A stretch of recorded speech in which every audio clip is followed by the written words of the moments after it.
وقتی سردار اسد و اردی بختیاری فتح تهران ز جونقون حرکت کردن، اویدن قلعه سرشکون و هزارون نفر سرباز منزل مبیدن. ما هم هرچه ترستم خدمت کردم. اوقات هممون تحلبی. شو تا صبح سردار اسد نصیحت کرد و موگیری بستم.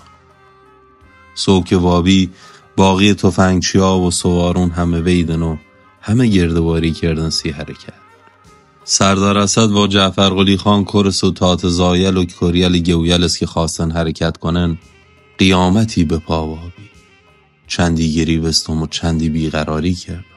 همون موقعی که سردار اسد ری کرد به ما و گفت ددو عزیزم، بی مریم سیچه اوقات تحلیه کنی. تو با صبر داشته بویی، با دل شیر داشته بویی، اما ما که تقصیر نداشتم. عزیزترین گویلم داشتم به جنگ با لشکر نظامی رهدن. واقعا تمام شیرون بختیاری داشتن سی مردن رهد. بعد فرمایشات سردار اسد و گریوها خم بودم البته که هیچی نتر مهر ددون نسبت به گو عزیزش جدا کنه. هم من حالی که ای ددو داره واتیا خوص بینه که عموم فامیل سوئیل بختیاری من خطر جانی و مالی هده. اما مز ته دلم ای حرکت ایسان تبریک گم، چون ای خطر سی آزادی ملت ایرانه. اما هر سم خورم که سیچه مویزین بدبخت نترم سی آزادی ملت جون بدم.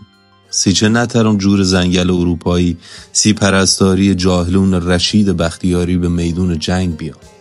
حالا که ایسا تصمیم گرهدین ای کار متحدانه و مردانه کنین، عیب نداره. اما بدونین اگر تموم شیرون رشید بختیاری شهید بون، تموم زنگل بختیارین جمع کنم، کفن بگردن، تفنگ به دست، ری به میدون جنگ حرکت کنیم و قبل یکی گرفتگار دست دشمن بویم خمون خلاص کنیم.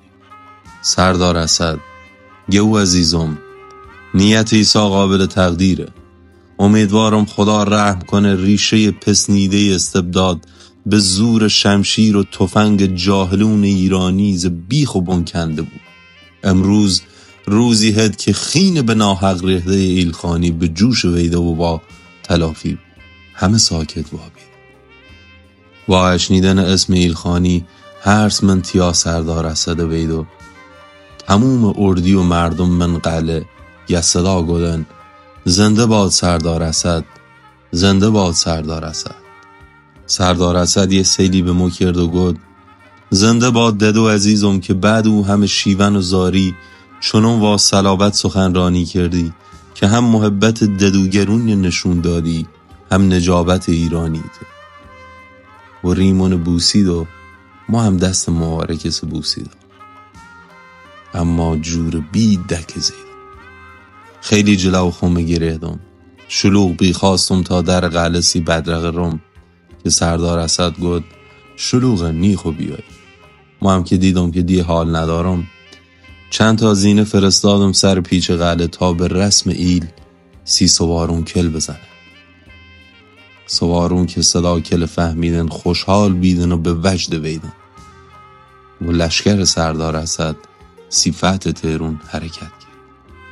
بخشی از خاطرات بی مریم، راوی علی رضایی.